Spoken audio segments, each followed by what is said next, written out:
دنیا کې الله پاک زمونږ او ستاسو دپاره چې کوم نعمتونه پیدا کړي دي هغې کې یو نعمت چې دی هغه د مال نعمت دی. چاته الله پاک حلال مال ورکړي دا د ده دپاره د الله د طرف نه یو نعمت دی او د دې نعمت شکر به ادا کوي. کوم انسان چې هغه ته الله پاک حلال مال نه دی ورکړی بلکې د هغه مال حرام دی، دا د الله رب العالمین د طرف نه د فقر او رانیول دي. ځکه قرآن مجید کې الله رب العالمین د حلال مال دپاره چې کوم الفاظ بیان کړي دي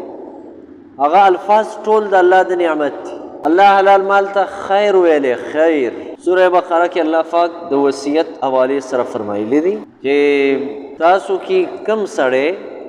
چې هغه مرګ ته نږدې شو په ده باندې وصیت فرض دی د مور او پلار دپاره او د خپلو خپلوانو دپاره. دغه آیات کې الله رب العالمین دا فرمایلی چې ان ترکه خیره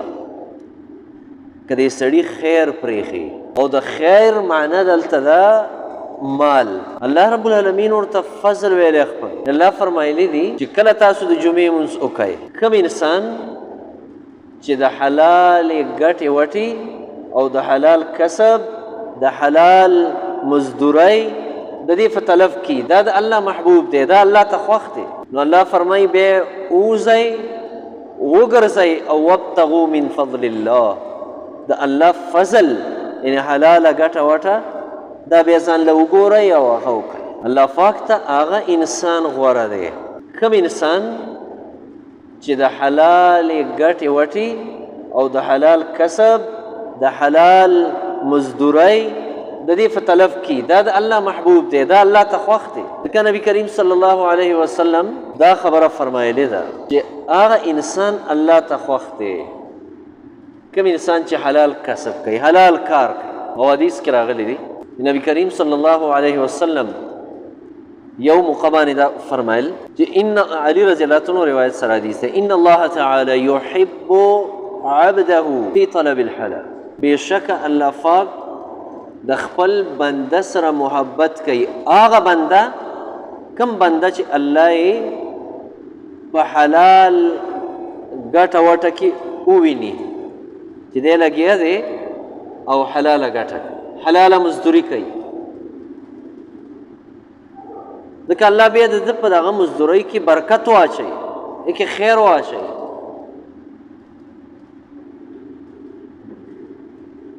د الله رب العالمین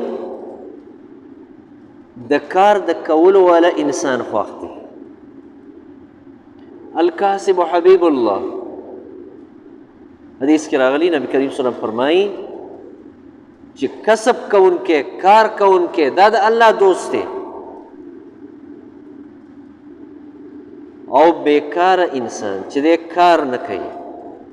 دا د الله ناخوښه دی او دا د الله د مخلوق هم ناخوښه چې دی کار نه کوي دا خو مړ دی بیا او دا د معاشرې دپاره دا بیکاره انسان چې دی څه کار نه کوي دا د معاشرې دپاره ناسور جوړېږي. دا بې کسبه او بیکاره انسان دی به بیا څه کوي یا به نشې او تماشې کوي یا به دی بیا غلاګانې کوي یا به شوکې کوي او یا به خپل وخت بربادوي په تاشونو او په لډوګانو او په دې شیزونو باندې هغه خپل وخت چې دی او خپل عمر هغه به ضایع کوي په دې باندې. او یا به دی بیا بل تلاس نیسي د بل په تمه وی بل د انسان نه به امیدونه وي چې دی به مال راکوي. د الله رب العالمین نه هغه امید به بیا د کټ شي او د عقیده او ایمان هغه به بیا د الله په مخلوق باندې جوړ شي په خالق باندې بني.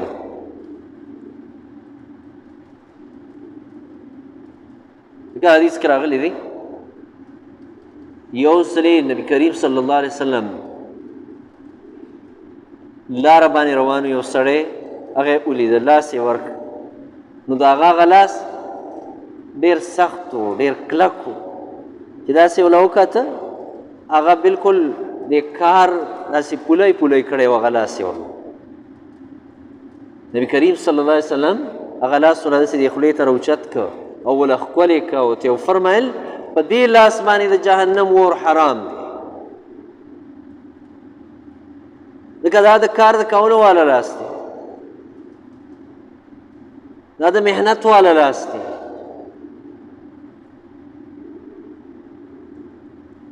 ځکه عمر رضی الله تعالی عنه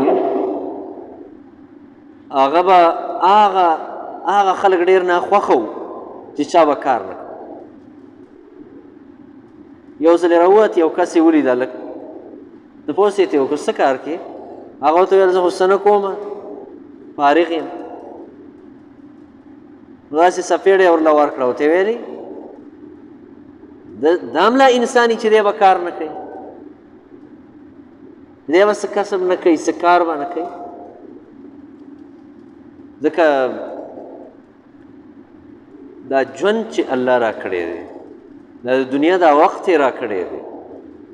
دا قوتونه یې چې را کړي دي دا هېڅ عبث نه دي را کړي عبث نه دي دا د لاسونو قوت دا الله عبث نه دی ورکړی دا د خپو طاقت الله عبث نه دی ورکړی مخکې جمعه کې تاسو ته ما ویلي یو سړي سوال وکړه نبي کریم صلی الله علیه وسلم خلکو ته ویلې یو څو روپۍ را جمع کړي یو یې ورله پې پړی واغست یو یې ورله پې تبر واغست ویل دا واخله او ځه خشاک وها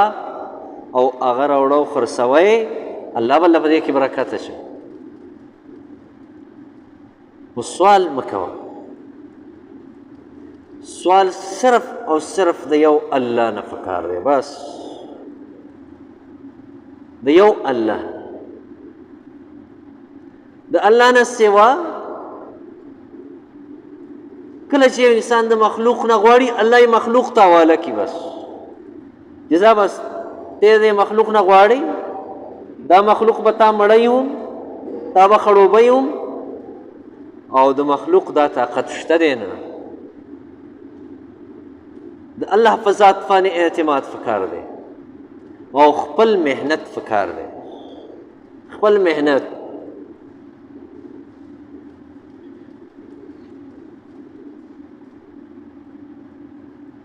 د مسلمانانو د ټولو نه لویه مسله څه ده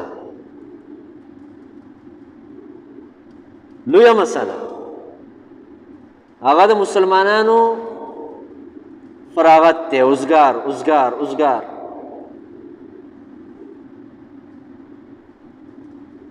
اوس چې کم نسل دی کم ځوانان دي د امت مسلمه هغه ډېر زیات فارغ دي د هغوی څه کار نشته بس کار یې نشته یو کار یې دی اوس یو کار او هغه دا دی چې موبایل ته به دی ناست دا یې کار دی بس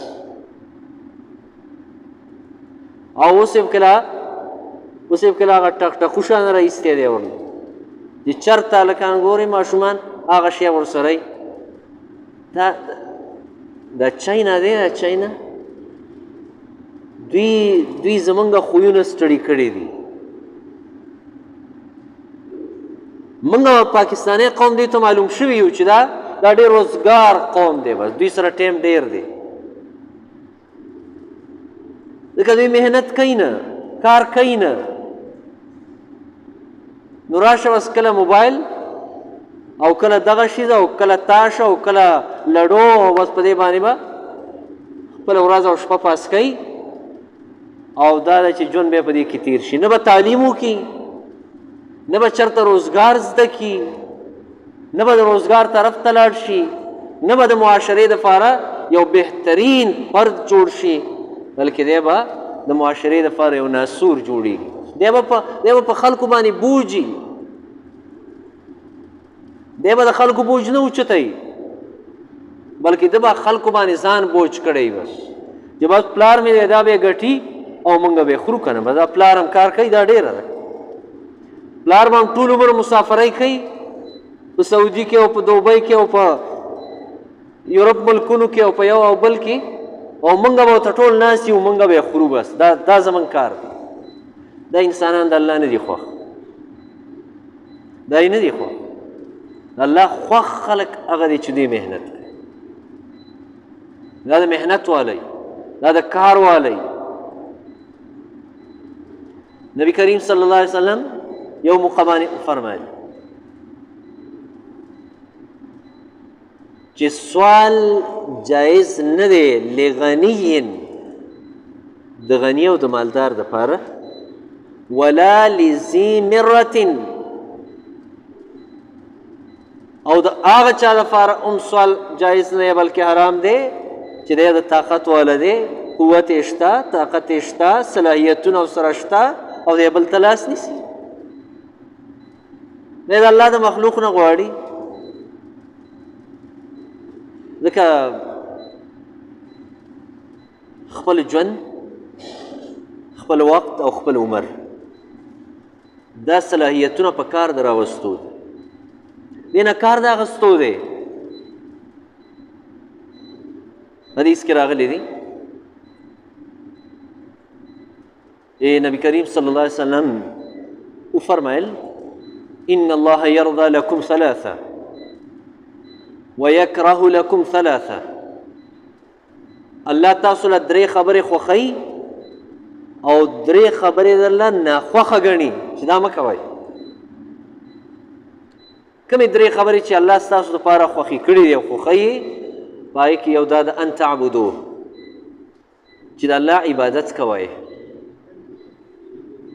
د الله عبادت کوئ او دویمه دا ده چې ولا تشرکو به شیئا توجه دې خوا وساتئ الله سره څوک شریک مه جوړوئ دا دویمه خبره شو یعنی عقیده به دې د توحیدي د الله د یووالي عقیده به دي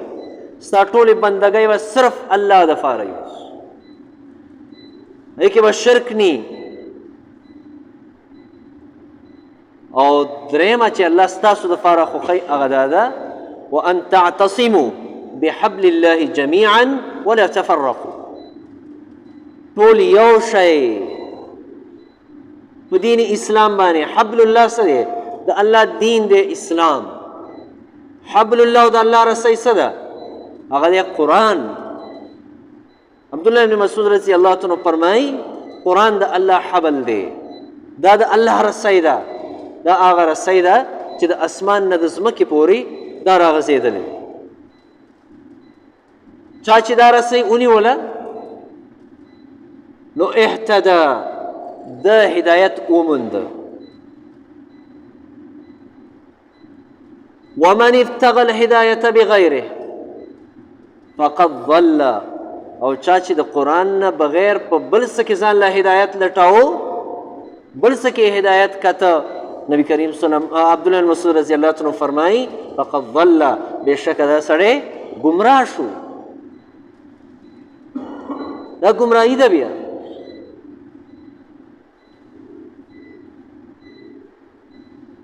ولا تفرقوا تاسو فرقې د ځان نه مه جوړوئ زمونږ او ستاسو د ټولو دین او مذهب یو دی چې هغه اسلام دی زمونږ او ستاسو د ټولو نبي یو دی چې هغه حضرت محمد صلی الله علیه وسلم دی او زمونږ او ستاسو د ټولو کتاب هم یو دی چې هغه قرآن مجید دی دې زمونږ ایمان دی دا زمونږ د ایمان نښه ده قرآن او نبی کریم صلی الله علیه وسلم فرمایل درې خبرې الله ستاسو دپاره ناخوښه ګڼي یو خبره څه ده قیل وقال قیل وقال قیل او قال قیل او قال قیل او قال څه ته وایي هغه دا دی موږ عام طور پښتو کې څه وایو په یو خبره کې چغ چي لټول دې ته قیل وقال بس خبره الله واضحه کړي چې دا خبره ده خبره د الله نبی واضحه کړې چې دا خبره ده، د هغې تشریح فقهاو کړې چې دا ده، او په هغې کې بیا هم ته دننه ورځې او نورې ګوتې هم پکې وایې، دا مطلب شو چې ته د الله او د الله د رسول نه ډېر ښه پوهېږي.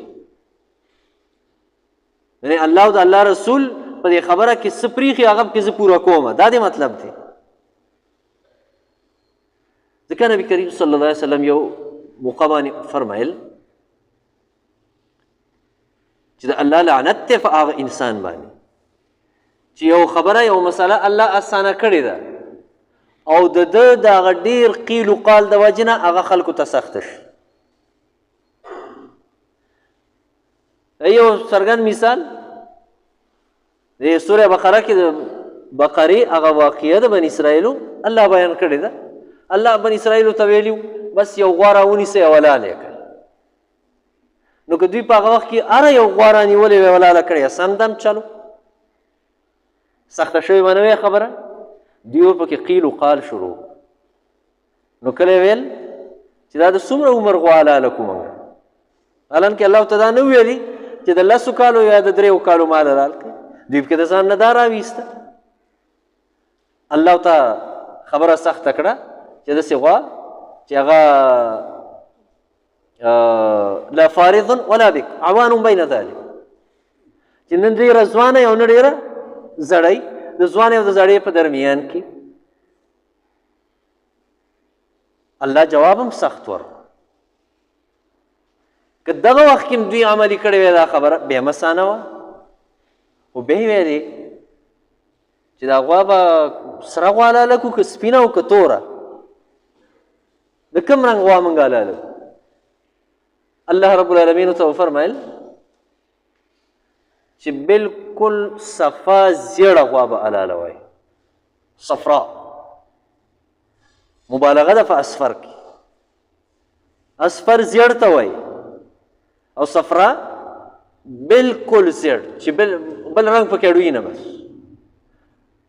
او اصفر رنګ دا کوم رنګ ته وای؟ دا د شړشم ګل چې څنګه یې دې ته اصفر رنګ وایي عربی. نو څه مو خیال دی دا دغه شان غوا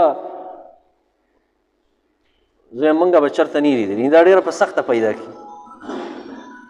الله چې دوی څومره خبره قیل و قال پکې کوو، الله ورته سختوله خبره،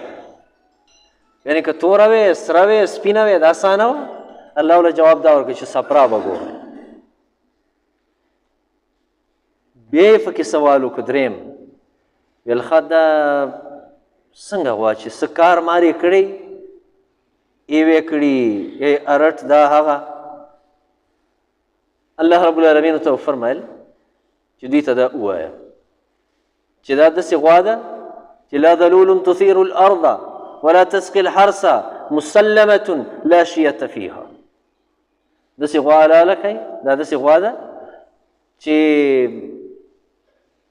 ذلوله شوې نه ده، ذلول یعنې جوتي کړې شوې نه ده، تابع کړې شوې نه ده. ذلول هغه غویانو ته وایي چې سخي به د زمیندارو به یې به ته راسازول که نه، نو به کله کیل به یې داسې بوته او کله به داسې، خو اخر به هم هغه په کیل باندې سر کېښود بس. دغې ته ذلول وایي په عربی کې. نو داسې هم نه ده او ارټ هم نه دی ګرځولی، بلکل د هرې بیمارۍ نه روغ هم ده، دومره عیب پکې نشته، بس بیا ګرځېدل. یو داسې غوا به موږ کوم ځای پیدا کړو. دا د څه د وجې نه پې وشو؟ دا په یوه اسانه مسله کې د قیل و قال د وجې نه. ځکه حدیث کې راغلی نبي کریم صلی الله علیه وسلم فرمایلی دی چې کم څه ما تاسو ته ویلي دي، د کم څه مې ته امر کړی هغه عملي کوئ، د کم څه نه چې مې تاسو منې کړي یې هغې نه منې شئ، او د کم څه نه چې خاموشي مې اختیار کړې ده هېڅ هم پکې نه دي ویلي، نو تاسو هم خاموش پاتې شئ. اوس د یو څیز حلالوالی او حراموالی الله نه دی بیان کړی،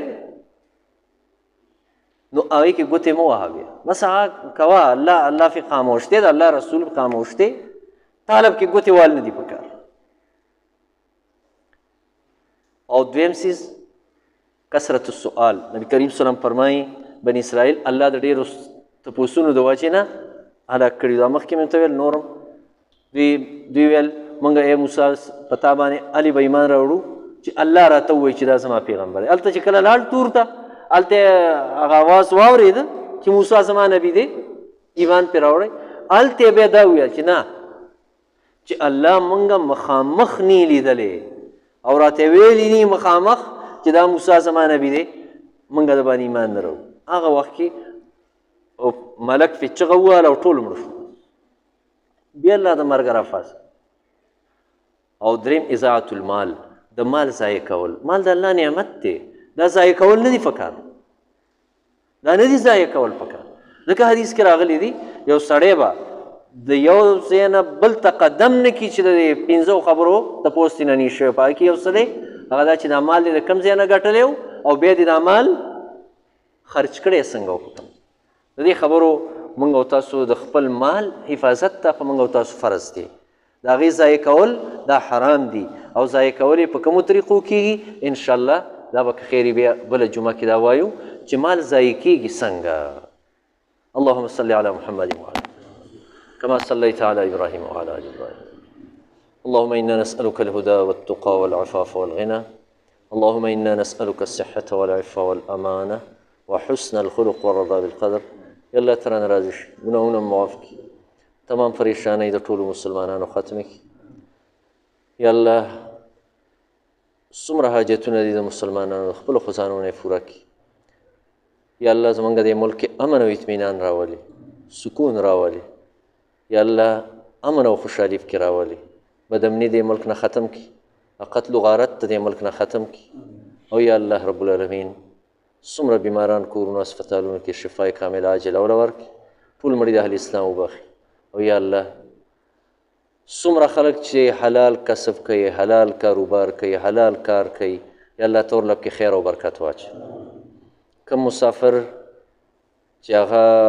نورو ملکونو ته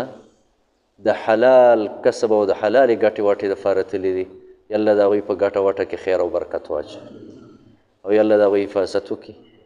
او یا الله رب العالمین سختې لارې ورته اسانې کړي، سختې لارې ورته کولاو کړي. وصلی الله تعالی علی خیر.